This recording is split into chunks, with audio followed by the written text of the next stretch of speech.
Bonjour, c'est Sarah de la voisine Cato. Alors j'essaie de la faire brève, j'étais pas vraiment croyante, je suis tombée malade, après avoir essayé pas mal de choses médicalement parlant. J'étais devant la statue de la Sainte Vierge dans une église où je lui pose un ultimatum. J'étais remplie de colère et je lui dis écoute, guéris-moi parce que moi j'en peux plus, j'arrête tout. Et si tu me guéris, je cherche ton fils, mais là vraiment c'était mon dernier espoir. Quelques heures après, un prêtre me dit bon écoute, viens à Lourdes, on part demain à 5h du matin. Je vais à Lourdes et quand je reviens, je suis guérie. Donc c'est incroyable, sauf qu'après quand je rentre sur Paris, je vois bien que ma vie, elle est pas du tout en adéquation avec ce que demande le Christ, et là je me dis il va falloir que je change certaines choses, sauf que c'était très difficile pour moi, il fallait que je quitte mon copain, il fallait que je déménage, il fallait que je règle pas mal de choses autour de moi et ça a été difficile. Donc quelques semaines passent, quelques mois où je ne change rien en fait à ma vie, mais je me sens tiraillée en fait. Je savais ce qu'il fallait faire mais je n'arrivais pas à le faire. Et là un songe, voilà, je dormais et j'ai fait un rêve, il y avait deux femmes qui hurlaient à la mort, mais vraiment des hurlements, j'avais jamais entendu ça, parce qu'un homme les battait. Une des femmes du coup commence à prendre l'homme et à prendre tous les coups sur elle, donc elle hurlait. Donc l'autre femme peut partir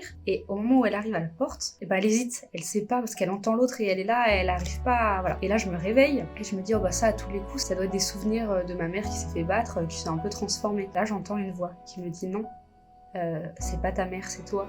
Et je dis pardon mais je me suis jamais fait battre. Le Christ me dit non, tu t'es jamais fait battre, mais j'ai donné ma vie pour toi et tu hésites encore à sortir de cette prison de péché.